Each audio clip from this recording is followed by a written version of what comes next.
Have you noticed that the man you're married to can look like two completely different people? In public, he's charming, thoughtful, admired by others. But at home, something feels completely different.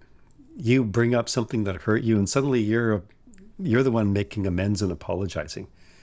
You try to explain something going on for you, and somehow the conversation ends with you feeling guilty for feeling a feeling. And the strangest part is, if you try to explain what's happening to a friend, you might struggle to even put it into words because it's so nebulous. Today, I want to show you 5 hidden habits of covert narcissistic personalities that create exactly this kind of confusion. And once you see these patterns clearly, you may realize something important. You weren't imagining it, but you were definitely confused by it. Let me explain, and please stay to the end because I'm going to share the fix. Is your spouse the kind of person who can leave you feeling confused, destabilized, and questioning your own perceptions? Makes you replay the conversation for the next 2 hours trying to figure out the riddle. But if someone asks you to explain exactly what they did wrong, it's surprisingly hard to put into words. You might say something like, he's so different at home than he is around other people. Or somehow I always end up feeling like I'm the bad guy.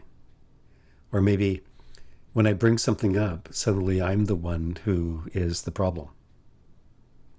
If that sounds familiar, you may be dealing with what psychologists sometimes call covert narcissistic patterns. And the covert part is important because unlike the loud, arrogant narcissist that most people imagine when they hear the word, covert narcissism often hides behind subtle behaviors. And so today I'm going to walk you through 5 hidden habits that often show up in these dynamics. And once you see them clearly, a lot of confusing experiences suddenly start making a lot of sense. And by the end of this video, you may find yourself thinking, oh, that's what's been happening. So let's dig in. Let's start with the first one. One of the most disorienting experiences for partners is this. The person that I live with at home is simply not the same person in the outside world. In public, he may appear charming and generous and thoughtful, even humble. And friends may say things like, you're married to such a great guy, which makes you sick when you hear something like that. Or you're lucky to have him.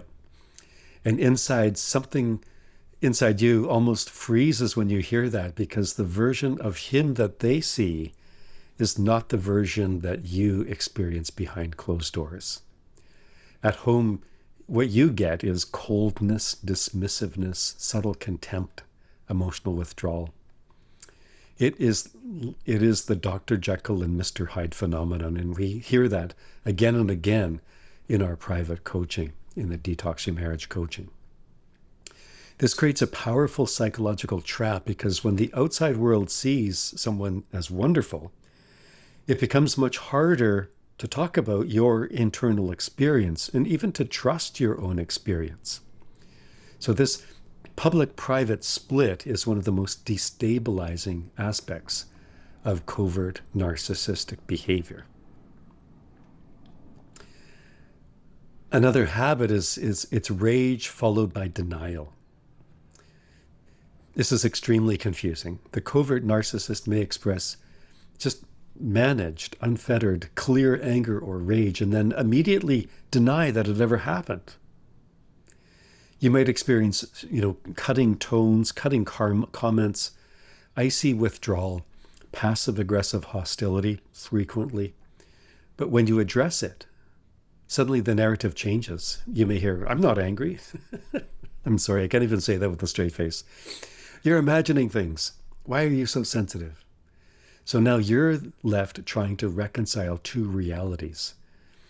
What you just clearly experienced on one hand and what he's telling you happened on the other hand. And over time, this can make a person doubt their own perceptions or their own sanity. And that confusion is not accidental. It is a subtle form of psychological control. The third pattern is criticism that comes wrapped in the language of caring. Instead of openly attacking you, it might sound like, I'm just worried about you. I'm only saying this because I care. I just want what's best for you. And sometimes this is kind of proxied out. So it's like, I was talking with your sister and she's very concerned about you. Or I was, talking with your mother and she's worried about you. Underneath the concern language, there's often a steady stream of undermining messages. For example, questioning your judgment, criticizing your decisions, or subtly diminishing your confidence. And over time, this creates a dynamic where the partner begins to feel, maybe I can't really trust myself. And when criticism is disguised as concern, it becomes very difficult to push back without looking unreasonable. The fourth habit appears whenever you try to address a problem. You bring up something that hurts you. Maybe you say, hey, when you spoke to me like that yesterday, it really upset me. And suddenly the entire conversation flips, and instead of addressing the behavior that you brought up, he begins talking about how hurt he is. And so now the story becomes how unfair you're being, how misunderstood he feels, how stressful his life is. Oh, poor baby. How you're attacking him. And before you know it, the person who was originally hurt, that's you, is now comforting the person who caused the hurt. This is sometimes called victim reversal, and it's a hallmark pattern in many covert narcissistic dynamics. Number 5, lack of empathy. Empathy replaced with guilt. The fifth pattern is probably the most painful. It's when someone expresses hurt in a healthy relationship, the natural response is empathy. Okay? You hear things like, oh, I'm sorry that I hurt you. Oh, I didn't realize that. And, tell me more about that because I want to do better. But in a covert narcissistic pattern, empathy is often missing. And so instead, the response becomes guilt-inducing. Wait for it.